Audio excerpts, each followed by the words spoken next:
নমস্কার, আপনারা দেখছেন হাই নিউজ। আমি শ্রীপর্ণা রয়েছে আপনাদের সঙ্গে। শুরু করছি আজকে নিউজ টুডে। বারণ ছিল মুখ্যমন্ত্রীর, কিন্তু সেই আপত্তিকে উড়িয়ে মুর্শিদাবাদের উদ্দেশ্যে গেলেন রাজ্যপাল। শুক্রবার সকালে শিয়ালদা থেকে ট্রেনে রওনা দিয়েছেন তিনি। মুর্শিদাবাদের উদ্দেশ্যে রওনা দিয়ে দিলেন রাজ্যপাল সিবি আনন্দ বোস। শুক্রবার সকালে শিয়ালদা থেকে ট্রেনের উদ্দেশ্যে রওনা দিয়েছেন তিনি। প্রথমে গন্তব্য মালদা, অন্যদিকে মালদায় ঘরছাড়াদের ক্যাম্পে শুক্রবার পৌঁছলেন জাতীয় মহিলা কমিশনের সদস্যরা। এলাকা ঘুরে দেখে তারা সেখানকার লোকজনের সঙ্গে কথা বলেছেন। রাজভবন সূত্রে খবর, শুক্রবার মালদায় রাত্রিবাসের পরিকল্পনা রয়েছে রাজ্যপালের। শনিবার সেখান থেকে মুর্শিদাবাদের উপদ্রুত এলাকাগুলিতে যাবেন তিনি। মুখ্যমন্ত্রী মমতা বন্দ্যোপাধ্যায় রাজ্যপালকে এই মুহূর্তে মুর্শিদাবাদে না যাওয়ার জন্য অনুরোধ করেছিলেন, কিন্তু সেই অনুরোধে সাড়া দিলেন না Bose. Yes, we have a peace room which receives grievances and complaints from the field. We have been getting hundreds of such requests and complaints from the field. In the last 2 days, the number has come down. After the deployment of the central forces in a big way, the complaints have come down. And I also talked to the complainants selectively, especially those who are in great distress, directly to them to reassure them that we are all with them. শুক্রবার সকাল 9টা নাগাদ শিয়ালদা থেকে রাজ্যপালের ট্রেনটি ছাড়ে। মালদায় পৌঁছে সেখানকার সার্কিট হাউসে ওঠেন তিনি। শনিবার সকালে মুর্শিদাবাদে যাবেন। শামশেরগঞ্জ, ধুলিয়ান, সুতি কিংবা ফরাক্কার মতো এলাকাগুলি পরিদর্শন করতে পারেন রাজ্যপাল। সংশোধিত ওয়াকফ আইনের বিরুদ্ধে প্রতিবাদকে কেন্দ্র করে মুর্শিদাবাদের এই অঞ্চলগুলিতেই অশান্তি ছড়িয়েছিল। অশান্তিতে 3 জনের মৃত্যু হয়েছে। নিহতদের পরিবারের সঙ্গে দেখা করার পরিকল্পনা রয়েছে রাজ্যপালের। রাজভবন সূত্রে খবর, শনিবার রাতেই কলকাতার উদ্দেশ্যে রওনা দিতে পারেন বোস। মুর্শিদাবাদের অশান্তিতে যারা ঘরছাড়া হয়েছেন বলে অভিযোগ, তাদের একাংশকে নিয়ে বৃহস্পতিবার রাজভবনে গিয়েছিলেন বিজেপি রাজ্য সভাপতি সুকান্ত মজুমদার সহ অন্যান্যরা। রাজ্যপালের কাছে তারা 5 দফা দাবি পেশ করেন। শামশেরগঞ্জ এবং ধুলিয়ানে গিয়ে পরিস্থিতি দেখার অনুরোধ করেন। সেই অনুরোধে সাড়া দিয়েই বোস মুর্শিদাবাদ সফরে যাওয়ার সিদ্ধান্ত নিয়েছেন। কিন্তু এই সফরের কথা জানতে পেরেই মুখ্যমন্ত্রী মমতা বন্দ্যোপাধ্যায় বলেছিলেন, আমি রিকোয়েস্ট করব বাইরে থেকে এখন কেউ যাবেন না। কিন্তু তার অনুরোধ না রেখেই শুক্রবার রওনা হলেন রাজ্যপাল। Hi news network. মালদায় ঘরছাড়াদের সঙ্গে দেখা করলেন জাতীয় মানবাধিকার কমিশনের প্রতিনিধিরা। হাওড়া থেকে বন্দে ভারত এক্সপ্রেসে মালদায় পৌঁছল এনএইচআরসির টিম। দুপুরে বৈষ্ণবনগরে পারলালপুর হাই স্কুলে যান কমিশনের প্রতিনিধির দল। কথা বলেন ত্রাণ শিবিরে আশ্রয় নেওয়া মানুষদের সঙ্গে। তবে বাংলায় জাতীয় মানবাধিকার কমিশনের আশাকে ভালো চোখে দেখছে না শাসক দল। শশী পাজার মন্তব্য, রাজ্যের মুখ্যমন্ত্রী সব রকম ব্যবস্থা নিয়েছেন, কিন্তু বাংলাতেই সবকিছুতে কমিশনকে পাঠানো হয়। বাংলাকে আরো বদনাম করার চেষ্টা। देखिए, प्रशासन की ओर से और राज्य के मुख्यमंत्री ने हर कदम उठाया है, लेकिन हम लोग विगत सालों में भी देखे कि पश्चिम बंगाल में हमेशा जो है कमीशंस को भेजा जाता है, जिससे कि और भी पश्चिम बंगाल को एक बदनाम करने की कोशिश। ये हम लोग ने विगत सालों में देखा कि इसके पीछे केवल राजनीतिक उद्देश्य रहता है। सचमुच में ह्यूमन राइट्स कमीशन और वुमेन्स कमीशन की सचमुच में कोई इच्छा है कि हमारे भारतवर्ष में सब जगह जो है ह्यूमन राइट्स की कोई तरीके से वायलेशन ना हो, अगर होती तब तो पहले तो उनको पहुंचना चाहिए था मणिपुर में। सबसे ज़्यादा अगर नागरिक के अधिकारों पे और उनके ऊपर अगर अत्याचार या जिस तरीके से सारे जगत में बात हो रही है मणिपुर को लेके, लेकिन वहाँ कमीशन भी नहीं पहुँचता है। कोई भी कमीशन, ह्यूमन राइट्स या वुमेन्स कमीशन नहीं पहुँचता। और हम लोग बंगाल में लगातार देखे हैं कि हमेशा कमीशंस या चाइल्ड राइट्स कमीशन सभी पहुँच जाते हैं, और पहुँच के भी कहीं ना कहीं ये आप मेंबर को देखिए, जो मेंबर्स हैं इनकी पूर्व इतिहास भी देखिएगा, किस तरीके की उनकी भावनाएं वगैरह, ये सब विगत दिनों में हम लोग कमीशंस में देखे हैं। तो राजनीतिक उद्देश्य रहता ही है। মুর্শিদাবাদে জাফরাবাদে বাবা ছেলের খুনের ঘটনায় সিটের হাতে গ্রেফতার মাস্টার মাইন্ড ইনজামুল হক। খুনের ঘটনার পর এলাকায় বেশ কয়েকটি সিসিটিভি ফুটেজ নষ্ট করা এবং বিদ্যুৎ বিচ্ছিন্ন করার চেষ্টা করেছিল এই ইনজামুল হক। সাংবাদিক বৈঠক থেকে জানালেন রাজ্য পুলিশের এডিজি দক্ষিণবঙ্গ সুপ্রতিম সরকার। জাফরাবাদে বাবা ছেলে খুনের ঘটনায় গ্রেফতার মাস্টার মাইন্ড। তদন্তভার নেওয়া 24 ঘন্টার মধ্যেই অ্যাকশন সিটের। মুর্শিদাবাদে জাফরাবাদে বাবা ছেলের খুনের ঘটনায় সিটের হাতে গ্রেফতার ইনজামুল হক। সুতি থেকে গ্রেফতার করা হয়েছে তাকে। আর এই ঘটনায় এখনো পর্যন্ত 3 জনকে গ্রেফতার করা হয়। তারা সকলেই পাড়ার ছেলে বলেই দাবি এডিজি দক্ষিণবঙ্গ সুপ্রতিম সরকারের। কার উস্কানিতে মুর্শিদাবাদে অশান্তি তা খতিয়ে দেখতেই রাজ্য সরকারের তরফে গঠন করা হয়েছিল সিট। তারপরেই বুধবার সন্ধ্যায় প্রথম বৈঠক সারে ওই বিশেষ তদন্তকারী টিম। শামশেরগঞ্জ থানাতেই হয় বৈঠক। সূত্রের খবর, ওই বৈঠকে উপস্থিত ছিলেন রাজ্য পুলিশের এডিজি দক্ষিণবঙ্গ সুপ্রতিম সরকার সহ টিমের 9 জন সদস্য। বৃহস্পতিবার সকালে সিটের কয়েকজন সদস্য জাফরাবাদে নিহত বাবা ও ছেলের বাড়িতে যান। ছিলেন ফরেনসিকের বিশেষজ্ঞরা। তারপর সাংবাদিক বৈঠক করেন এডিজি দক্ষিণবঙ্গ সুপ্রতিম সরকার। সেখানেই তিনি জানান, ধৃত প্রমাণ লোপাট করার চেষ্টা করেছিল। খুনের ঘটনার পর এলাকায় বেশ কয়েকটি সিসিটিভি ফুটেজ নষ্ট করা হয় এবং বিদ্যুৎ বিচ্ছিন্ন করার চেষ্টা করা হয়। যারা খুনের ঘটনার সঙ্গে জড়িত তাদের সকলকেই ধরা হবে বলে জানিয়েছেন সুপ্রতিম সরকার। তাদের শাস্তি নিশ্চিত করবে রাজ্য পুলিশ। কয়েকদিন আগে আপনাদের জানিয়েছিলাম যে জাফরাবাদে 12 তারিখে বাবা এবং ছেলে হরগোবিন্দ দাস এবং চন্দন দাস একদল দুষ্কৃতীর হামলায় নিহত হন। সেই কেসে ইতিমধ্যেই আমরা 2 জনকে অ্যারেস্ট করেছিলাম 2-1 দিন আগে, কালু নাদাব এবং দিলদার নাদাব। গত রাত্রে সারা রাত ধরে অভিযান চালিয়ে আরও 1 জনকে আমরা গ্রেফতার করেছি। রাজ্য পুলিশের এসটিএফ তাকে গ্রেফতার করেছে সুতি থানা এলাকা থেকে, যার নাম ইনজামুল হক এবং বাড়ি জাফরাবাদে যেখানে খুনটি হয়েছিল তার সংলগ্ন এলাকা শুলিপাড়া। সেই শুলিপাড়ার বাসিন্দা। ঘটনার পর থেকে সে পলাতক ছিল, তাকে গ্রেফতার করা হয়েছে। এবং তদন্তে আমরা জানতে পেরেছি যে সেদিন যে এই নৃশংস হত্যাকাণ্ড ঘটে তার যারা পরিকল্পনা করেছিল এবং প্রত্যক্ষভাবে ঘটনায় এই হত্যাকাণ্ডের নেতৃত্ব দিয়েছিল তার অন্যতম হচ্ছে এই ইনজামুল। শুধু নেতৃত্ব দেয়াই নয়, যাতে তথ্য প্রমাণ পুলিশের হাতে না থাকে, যাতে সিসিটিভি ফুটেজ না পাওয়া যায়, তাই জন্য এলাকার এবং বাড়ির সংলগ্ন যেখানে যা সিসিটিভি ছিল তার বিদ্যুৎ সংযোগ বিচ্ছিন্ন করা এবং সেটাকে ড্যামেজ করার চেষ্টায় নেতৃত্ব দিয়েছিল এই ইনজামুল। এই ইনজামুলকে আমরা গ্রেফতার করেছি। মুর্শিদাবাদে অশান্তির ঘটনায় এখনো পর্যন্ত মোট 274 জনকে গ্রেফতার করা হয়েছে। তিনি আরও জানিয়েছেন, সম্প্রতি মুর্শিদাবাদের পরিস্থিতি যথেষ্ট নিয়ন্ত্রণে। গত 4 দিনে জেলায় নতুন করে অশান্তির ঘটনা ঘটেনি। শামশেরগঞ্জ, সুতি এবং ধুলিয়ানের মতো উপদ্রুত এলাকায় বৃহস্পতিবার 70% দোকানপাট খুলে গিয়েছে। Hi news network. আন্তর্জাতিক ভ্রমণে পাসপোর্টের গুরুত্ব কতটা তা নতুন করে বলার নয়। আর সেই পাসপোর্টের শক্তির বিচারে ভারতের জন্য এবার বড় ধাক্কা। নোম্যাড ক্যাপিটালিস্ট পাসপোর্ট ইন্ডেক্স 2025-এর তালিকায় 199টি দেশের মধ্যে 148তম জায়গা পেল ভারত। আন্তর্জাতিক ভ্রমণে পাসপোর্টের গুরুত্ব কতটা তা নতুন করে বলার নয়। আর সেই পাসপোর্টের শক্তির বিচারে ভারতের জন্য এবার বড় ধাক্কা। নোম্যাড ক্যাপিটালিস্ট পাসপোর্ট ইন্ডেক্স 2025-এর তালিকায় 199টি দেশের মধ্যে 148তম জায়গা পেল ভারত। এই সূচকটি তৈরি করেছে আন্তর্জাতিক ট্যাক্স কনসালটেন্সি সংস্থা নোম্যাড ক্যাপিটালিস্ট। পাসপোর্টের মূল্যায়ন করা হয়েছে ভিসা ফ্রি এন্ট্রি, কর নীতি, ব্যক্তিগত স্বাধীনতা, দ্বৈত নাগরিকত্ব এবং বৈদেশিক গ্রহণযোগ্যতার মতন একাধিক মানদণ্ডে। দক্ষিণ এশিয়ার দেশগুলির তুলনাতেও পিছিয়ে ভারত। ভুটান আছে 140তম স্থানে, শ্রীলঙ্কার স্থান 168, নেপাল ও বাংলাদেশ যথাক্রমে 180 ও 181তম স্থানে। আর তালিকার প্রায় তলানিতে পাকিস্তান 195 নম্বরে।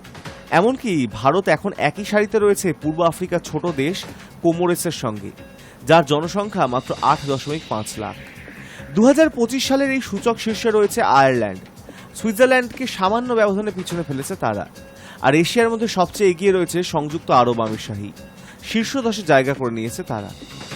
ভিসা ছাড়পত্র, ফাস্ট ট্র্যাক নাগরিকত্ব এবং ব্যক্তিগত স্বাধীনতার দিক থেকে এগিয়েই এই পাসপোর্টগুলির অবস্থান এতটা শক্তিশালী। তবে বিষয় এখানেই, 2024 সালের হেনলি পাসপোর্ট সূচকে ভারতের স্থান ছিল 82তম। সেখানে নোম্যাড ক্যাপিটালিস্ট সূচকে এক লাফে এতটা পতন, যা দেখাচ্ছে 2 সূচকের মধ্যে পদ্ধতিগত তফাৎ। নতুন এই সূচক অনেকটাই অর্থনৈতিক স্বাধীনতা ও আন্তর্জাতিক গ্রহণযোগ্যতা নিরিখে তৈরি। তাই পাসপোর্ট শুধু ভ্রমণ নয়, বিশ্বমঞ্চে দেশের মর্যাদার প্রতিচ্ছবিও। আর সেখানেই কিছুটা পিছিয়ে রয়েছে ভারত। Hi news network.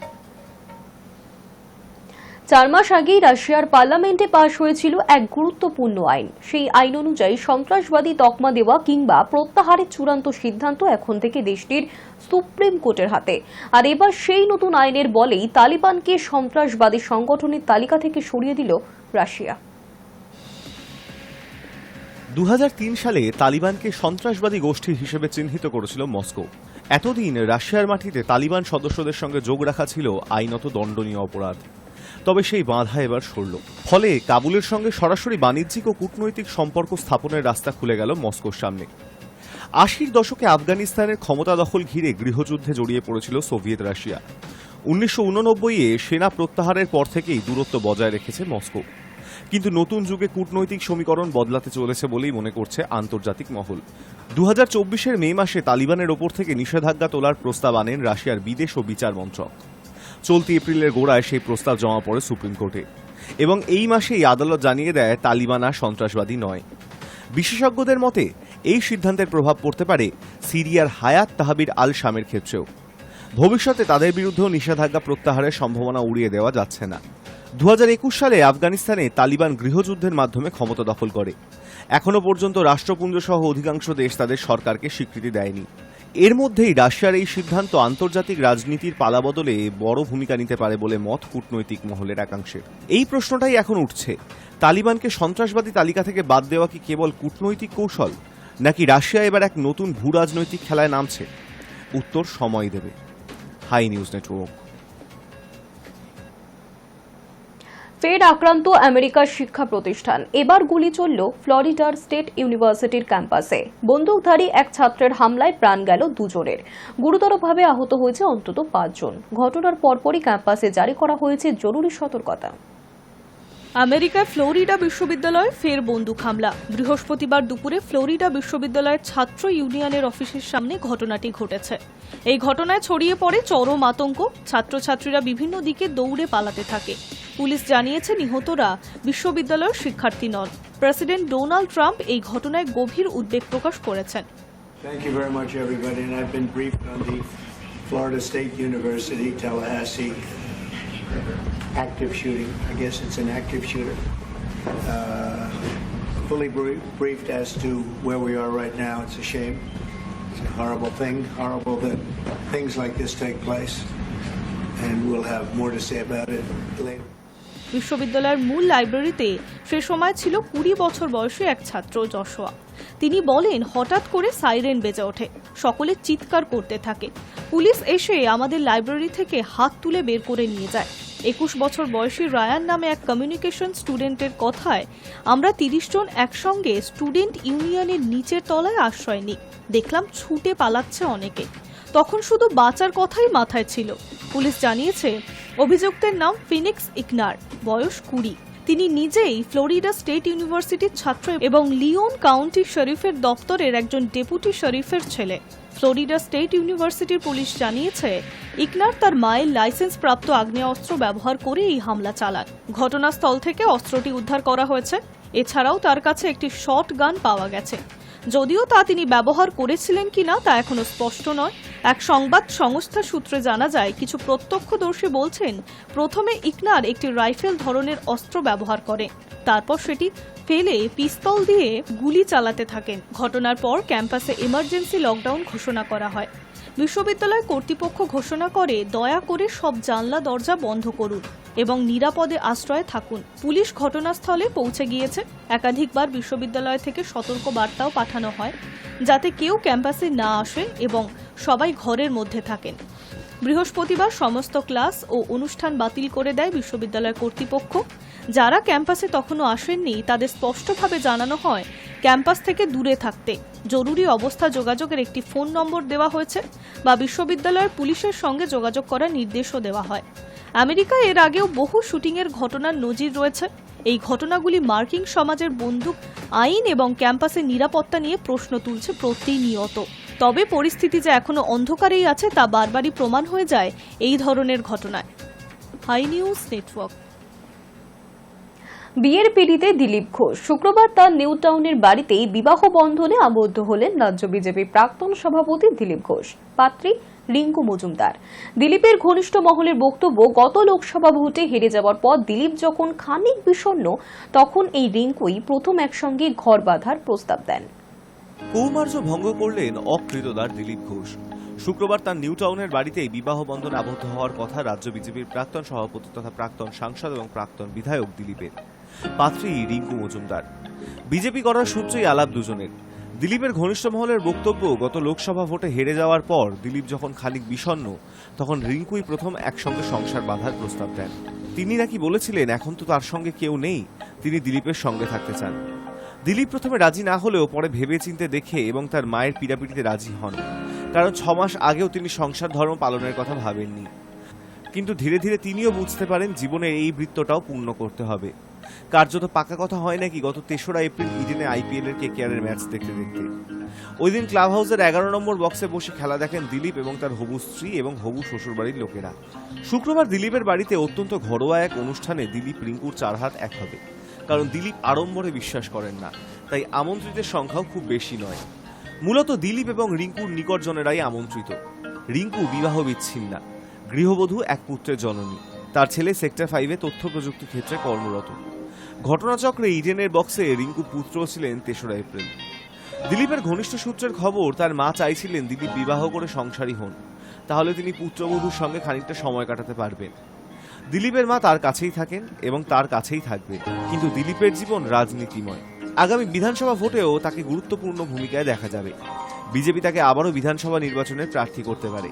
প্রচারে তো তাকে প্রয়োজন হবেই, ফলে তাকে গোটা রাজ্য জুড়ে ঘুরে বেড়াতে হবে। সেক্ষেত্রে তার বৃদ্ধা মায়ের দেখাশোনা করা এবং তার সঙ্গ দেওয়ার জন্য পরমাত্মীয় থাকাটা জরুরি। পাশাপাশি দিলীপ জননী উদ্বিগ্ন তার অবর্তমানে তার পুত্রর দেখভাল কে করবে তা নিয়েও। দিলীপ গত বছর 60 পেরিয়েছেন। বিবাহের প্রস্তাবে দিলীপ প্রথমে রাজি হননি রাজনৈতিক কারণেই। তার ঘনিষ্ঠদের বক্তব্য, দিলীপ আশা করেছিলেন বিধানসভা নির্বাচনের আগে তাকে আবার রাজ্য বিজেপির সভাপতি পদে ফেরানো হতে পারে। সেক্ষেত্রে তার দায়িত্ব আরও বাড়বে ব্যস্ততাও। কিন্তু দিলীপের হিতৈষীরা তাকে জানান কেন্দ্রীয় নেতৃত্ব তাকে রাজ্য সভাপতি করবেন তেমন আশা কার্যত নেই। তারা চাইছেন 2026 সালের বিধানসভা ভোট পর্যন্ত স্থিতাবস্থা বজায় রেখে দিতে। সেটা 2.5-3 মাস আগের ঘটনা। শোনা যাচ্ছে তারপরেই নিমরাজি হয়েছিলেন দিলীপ। শেষে পাকা কথা হয় নাকি ইডেনের বক্সে KKR সানরাইজার্স হায়দ্রাবাদের ম্যাচের ফাঁকে। Hi news network. বিয়ে নিয়ে গুঞ্জনের মাঝে বাগদান সেরে ফেললেন অভিনেত্রী রীতা বুড়ি চক্রবর্তী। বলিউডের চিত্রনাট্যকার সুমিত আরোরার সঙ্গে বাগদানের সেই ছবি ভাগ করে নিয়েছেন সমাজ মাধ্যমে। বাগদান সারলেন টলি অভিনেত্রী রীতা বুড়ি চক্রবর্তী। বছরখানেক আগে একবার রীতা বুড়ি চক্রবর্তীর বিয়ের কথা শোনা গিয়েছিল। সেই সময় চিকিৎসক তথাগতর সঙ্গে সম্পর্কে ছিলেন অভিনেত্রী। সেই সম্পর্ক এখন অতীত। তারপর নতুন সম্পর্কে গিয়েছেন। এবার অভিনেত্রী সদ্য বাগদান সারলেন বলিউডের চিত্রনাট্যকার সুমিত আরোরার সঙ্গে। নিজের সোশ্যাল মিডিয়ায় সেই খবর জানিয়েছেন অভিনেত্রী। বলিউডের চিত্রনাট্যকার তথা লেখক সুমিত আরোরার সঙ্গে প্রায় বছর খানেকের প্রেম রীতা বুড়ির। কখনো সুমিত ভালোবাসার টানে ছুটে আসেন কলকাতা, তো আবার কখনো রীতা বুড়ি চলে যান মুম্বাই। কিছুদিন আগের অভিনেত্রীর থেকে বিয়ের বিষয়ে জানতে চাওয়া হয়েছিল। সেই সময় কার্যত হিয়ালি করেই উত্তর দিয়েছিলেন অভিনেত্রী। প্রসঙ্গত গত বছর তথাগতর সঙ্গে সম্পর্ক ভাঙার পর সুমিতের সঙ্গে সম্পর্কে শিলমোহর দেন অভিনেত্রী। এবার নিজেই বাগদান পর্বের ঘোষণা করলেন।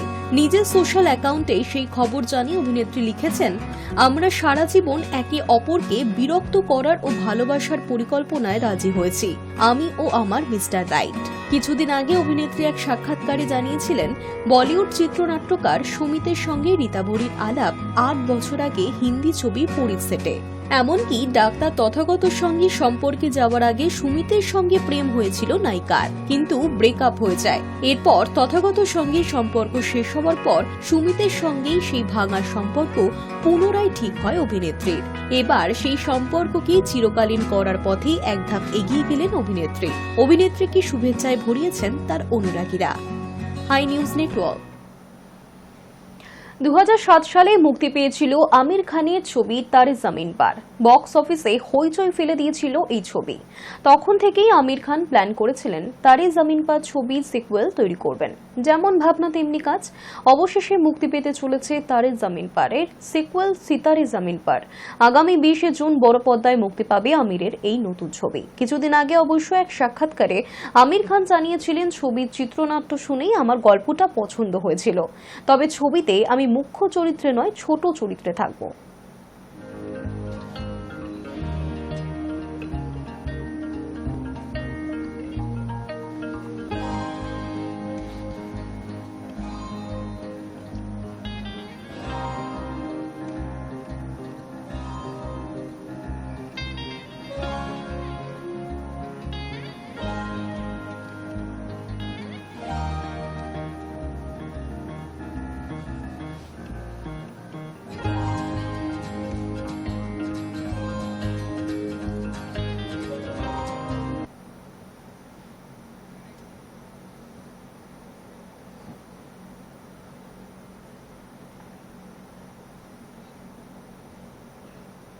সুনীল নারায়ণ, রমনদীপ সিং এবং অনরেক নাখিয়ার ব্যাটের প্রস্থ কমাতে হচ্ছে। তাদের কয়েকটি ব্যাটের প্রস্থ 4 সেন্টিমিটারেরও বেশি, যা অবৈধ। ব্যাট গজ দিয়ে গলছে না তাদের ব্যাট, ফলে তাদের ক্রিকেটীয় অস্ত্র আগের চেয়ে সরু করতে হচ্ছে। সারা বছর ফ্র্যাঞ্চাইজি লিগ খেলা ক্রিকেটাররা মোটা ব্যাট ব্যবহার করেন, ব্যাট ছোঁয়ালেই যাতে বল দ্রুত গতিতে বাউন্ডারি লাইনে পৌঁছয়। কম সময়ের মধ্যে বেশি রান করার জন্য এই ধরনের ব্যাটের জনপ্রিয়তা বাড়ছে। ব্যাট প্রস্তুতকারক কোম্পানিগুলি অনেক সময় বেশি মোটা ব্যাট তৈরি করে ফেলে, যা বৈধতার মাপকাঠি ছাড়িয়ে যায়। অনেক ফ্র্যাঞ্চাইজি লিগে ব্যাট মাপা হয় না, সেখানে এই ধরনের ব্যাট দিয়ে কাজ চালিয়ে নেওয়া যায়। আইপিএলে এবার থেকে মাঠের মধ্যেই মেপে নেওয়া হচ্ছে ব্যাট। পাঞ্জাব কিংসের বিরুদ্ধে শেষ ম্যাচে নারায়ণ যে ব্যাট নিয়ে নামছিলেন তা অবৈধ ছিল। ব্যাটের প্রস্থ 4 সেন্টিমিটারের চেয়েও বেশি ছিল। ব্যাট গজ দিয়ে গলছিল না সেই ব্যাট। নারায়ণকে বাধ্য হয়ে অন্য ব্যাট নিয়ে নামতে হয়। বুধবার কলকাতায় ফেরেন নারায়ণরা। বৃহস্পতিবার দমদম নাগের বাজারের এক ব্যাট মেরামতকারীর সঙ্গে যোগাযোগ করেন নারায়ণ। নিজের বেশ কয়েকটি ব্যাটের প্রস্থ কমাতে দেন তিনি। সেই ব্যাট মেরামতকারীর নাম অজিত কুমার শর্মা। জানিয়েছেন নারায়ণের সঙ্গে রমনদীপ সিং অনরেক নখিয়ার ব্যাটও মেরামত করবেন। রাজ্যের বাইরে থেকেও বরাত আসছে তার কাছে। গতবার কেকেআরে খেলে যাওয়া ফিল সল্ট নিজের ব্যাট মেরামত করতে দিয়েছেন অজিতকে। সানরাইজার্স হায়দ্রাবাদের অনিকেত বর্মা থেকে রাজস্থান রয়্যালসের নীতিশ রানা তার কাছেই ব্যাটের ওজন কমানোর দায়িত্ব দিয়েছেন। আইপিএলের মাঝে প্রচণ্ড ব্যস্ত হাতিয়ারা তরুণ। প্রত্যেকবারই ব্যাট মেরামত করার কাজ করেন তিনি, কিন্তু এবার আইপিএলে ব্যাটের মাপকাঠি বৈধতার নিয়ম আরও করা হওয়ায় দায়িত্ব বেড়েছে অজিতের। বলেছেন, এবার মাঠের মধ্যে ব্যাট মেপে দেখা হচ্ছে, সকলের সামনেই দেখা যাচ্ছে কোন ব্যাট বৈধ আর কোনটি অবৈধ। এবার ব্যাটের প্রস্থ কমানোর কাজই বেশি করতে হচ্ছে, এমনভাবে ব্যাটের ওজন কমাতে হয় যাতে স্ট্রোক না কমে। 21 এপ্রিল গুজরাট টাইটান্স ম্যাচের আগেই তৈরি হয়ে যাবে নারায়ণদের ব্যাট। মেরামত করা ব্যাট নিয়ে শুভমান গিলদের বিরুদ্ধে নামতে পারবেন তিনি। বৃহস্পতিবার বিশ্রাম ছিল কলকাতা নাইট রাইডার্সের ক্রিকেটারদের। শহরে বজ্রবিদ্যুৎ সহ বৃষ্টি হয় সন্ধ্যায়। শুক্রবারও অনুশীলন করবেন না নাইটরা। পাঞ্জাব কিংসের বিরুদ্ধে 95 রান অল আউট হওয়ার পর কেন 3 দিন বিশ্রাম, প্রশ্ন সমর্থকদের। এর মধ্যেই ভারতীয় দল থেকে ছেঁটে ফেলা হলো সহকারী কোচ অভিষেক নায়ারকে। গতবার কলকাতা নাইট রাইডার্সের সহকারী কোচ ছিলেন তিনি। কেকেআর একাডেমিরও দায়িত্বে ছিলেন এক সময়। তিনি থাকাকালীন চ্যাম্পিয়ন হয় কেকেআর। জাতীয় দল থেকে ছেঁটে ফেলার পরে আবার কি নাইট শিবিরে যোগ দিতে দেখা যাবে তাকে? কয়েকদিনের মধ্যেই তা বোঝা যাবে। High news network. শুক্রবারও বিকেলের পর রাজ্য জুড়ে কালবৈশাখীর সম্ভাবনা। বৃষ্টি চলবে রবিবার পর্যন্ত। সোমবার আংশিক মেঘলা আকাশ। তাপমাত্রা ক্রমশ বাড়বে আগামী সপ্তাহে বুধবার থেকে। শুক্রবার বেশ কিছু জেলাতেই কালবৈশাখীর সতর্কতার বার্তা দিল আবহাওয়া দফতর।